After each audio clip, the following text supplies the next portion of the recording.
and they deserve a good story. So, we're gonna do this the way we do everything. Together. Now, it all started...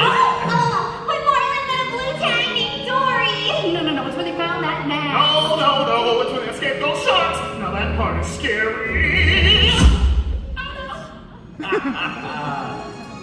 Nope. It all started with a little clownfish named Nemo.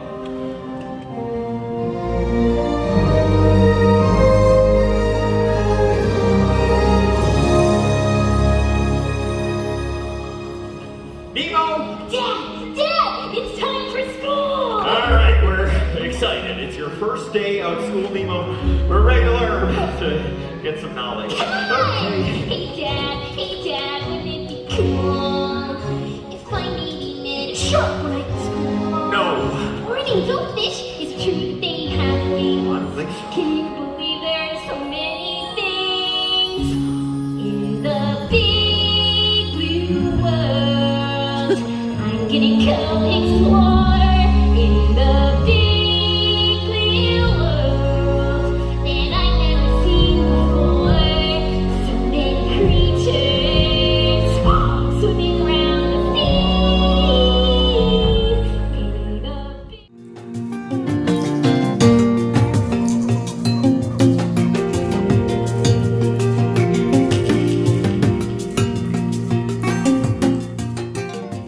Reserve. Also, please keep your hands, arms, feet, and legs inside the truck at all times as well.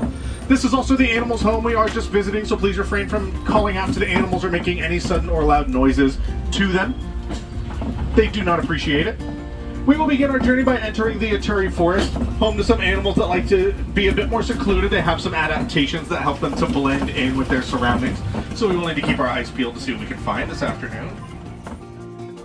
Now here up on the top of this hill on the left-hand side, kind of blending in with the rocks up there, you may see a black rhino up there.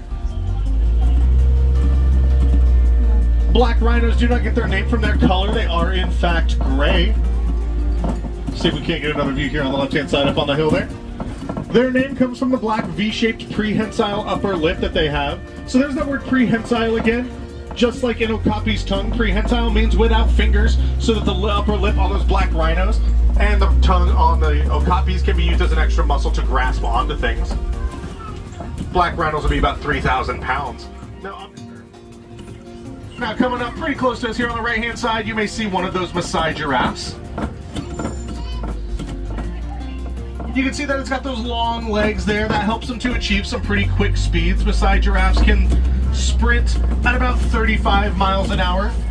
They can also cruise up to 10 miles an hour over long distances.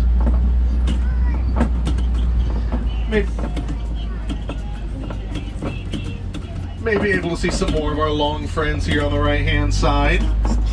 So giraffes are nicknamed the tree trimmers of the savannah because they like to get their food from the tops of the trees, overgrown leaves, twigs, branches, all that kind of stuff, as well as bark. They're able to reach up into those treetops because of their length, but also because of their prehensile tongue, just like their relative the okapi, meaning that their tongue can be used to grasp onto and wrap around things. And those tongues for the giraffes will grow to be about 18 inches long, which is roughly the length of an adult human's forearm.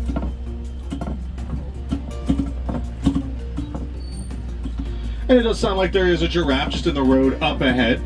So we are going to be holding here for just a few moments, my friends.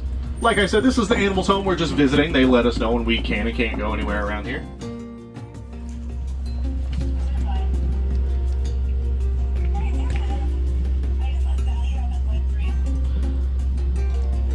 And so giraffes, as you can see, like these ones here on the left-hand side, are pretty high off the ground.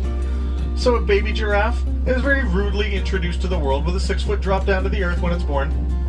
But this helps it to learn how to stand, walk, and run about an hour later. That way it can better protect itself from any predators that may be out there.